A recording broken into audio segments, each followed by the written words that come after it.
आनंद को तालियां इसलिए मिली कि बाकी सब लेडीज एंड जेंटलमैन कह रहे थे। जब मैंने रिसर्च किया, मेरी लुई बर्क नाम की महिला ने 6 ग्रंथ लिखे स्वामी विवेकानंद की विदेश यात्राओं के। Swami Vivekananda in the West, new discoveries इस नाम से।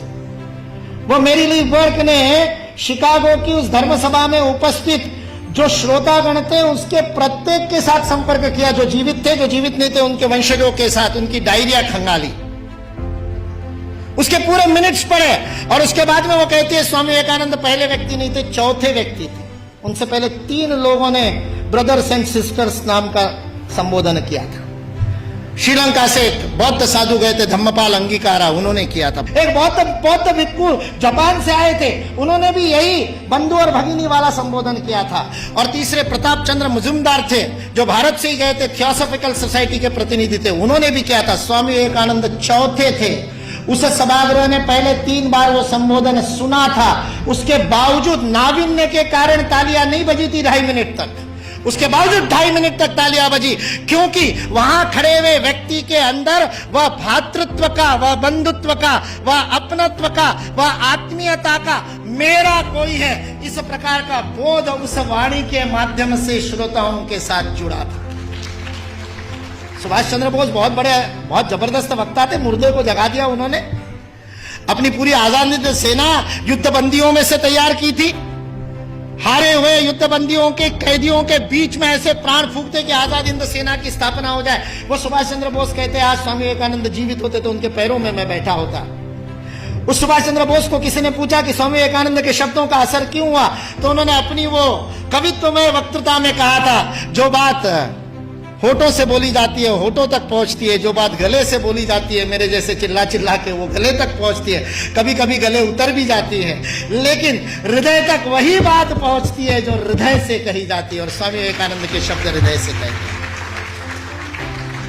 सारा 1.5 महीने का अपमान, विष का प्राशन करने के बाद ये शिव वहां खड़ा होकर के कल्याण के मंत्र बोलता है और अमेरिका निवासियों को बहनों और भाइयों कह करके बोलता है, जिन अमेरिका वासियों ने उसको खाने के लिए नहीं दिया था, दर दर की ठोकरें खाने पर मजबूर कर दिया था, यू ब्लैक गेट आउट कह करके जिसका हर दरवाजे पर स्वागत हुआ था, 1.5 महीने तक अपमान सहने के बाद उस अपमान के विष को पी करके भारत का हिंदुत्व का सच्चा प्रतिनिधि, जिसने गर्व से कहो हिंदू है, उस दिन 11 सितंबर को पहली बार बोला था कि मैं गर्व से कहता हूं कि उस हिंदुत्व का मैं प्रतिनिधि हूं। वह स्वामी विवेकानंद सच्चे अर्थ में प्रतिनिधित्व करता है और उस पूरे सभागार को ही नहीं, पूरी अमेरिका को अपने भातृत्व बोध से बोधित करता है।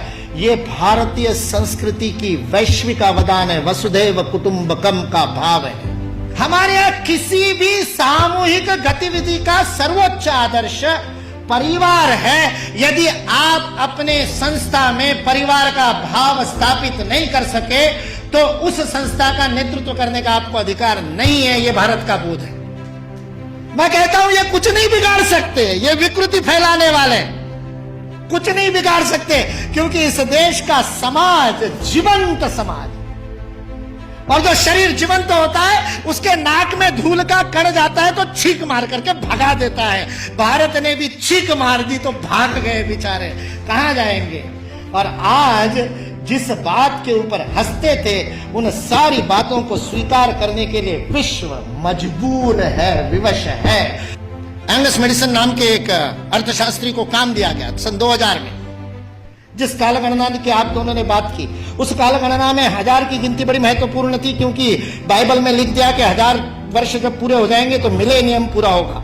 और मिलेनियम का बाइबलिकल अर्थ है कि उस दिन वापस आएगा क्राइस्ट, और उसके बाद में सबका जजमेंट होगा और सबको कौन किसने पास में बैठेगा वो तय होगा, और जिसने नहीं माना होगा उन सबको जहन्नुम में भेज दिया जाएगा।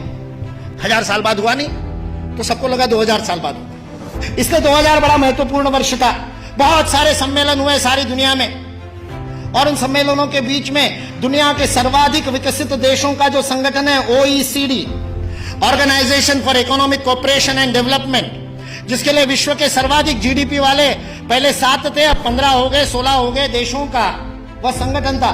उस OECD ने सन 2000 में एंगस मेडिसन नाम के अर्थशास्त्री को यह काम दिया कि वो विश्व का आर्थिक इतिहास लिखे।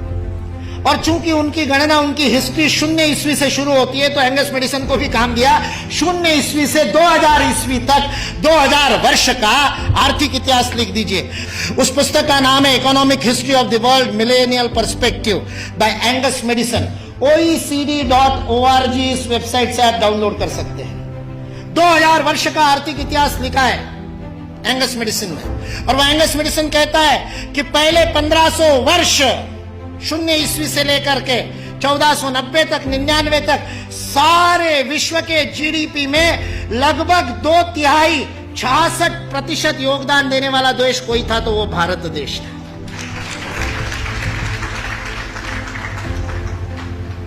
मैं सोच रहा था, इतिहास का मैं विद्यार्थी हूं, आपके जैसा इतना अध्ययन तो नहीं किया, लेकिन मैं सोच रहा था ये 1500 से क्या संबंध है। तो पता चला वास्को दी गामा 1498 में आया था।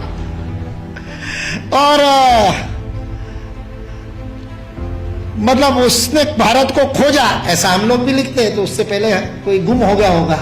जो गुम हुआ भारत था वो विश्व के 2/3 जीडीपी को प्रोड्यूस करने वाला, और केवल प्रोड्यूस करने वाला नहीं, विश्व को समृद्धि का अवदान देने वाला, वितरण करने वाला विल ड्यूरांड अमेरिकन इतिहासकार है। 11 खंडों में उसने लिखी है हिस्ट्री ऑफ सिविलाइजेशन। वह विल ड्यूरांड लिखता है सारे विश्व को संपदा का वितरण करने वाला कोई देश होगा तो वह देश भारत देश है।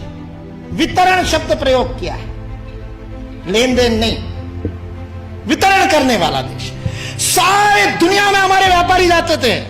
वो वास्को दी गामा को भी हमारे ये गुजरात का व्यापारी, वास्को दी गामा ने अपनी डायरी में लिखा है, वो गुजरात का व्यापारी पानी के जहाज लेकर के उसको मिला साउथ अफ्रीका में, उसको तो भारत मिला नहीं था। इसने कहा अच्छा भारत खोज रहे हैं, चलो मैं ले चलता हूं। उसको मसाले भरने थे, इसलिए वो कालीकट गया, इसलिए वास्को दी गामा को कालीकट ले गया, नहीं तो भरूच ले आता गुजरात में। फिर हमारे इतिहास वाले लिखते हैं कि वास्को दी गामा भारत को खोजता खोजता भरूच पहुंच गया। वास्को दी गामा को भारत के व्यापारी कान्हा भाई ने खोजा, मिल गया, और उसको कहते को भारत खोजने, चल भाई मैं दिखाता हूं, चल मेरे साथ, और साथ में ले। ये वास्को दी गामा ने अपनी डायरी में लिखा है, वो बेईमान नहीं है, उसको छिपा करके इतिहास की किताबें लिखने वाले बेईमान।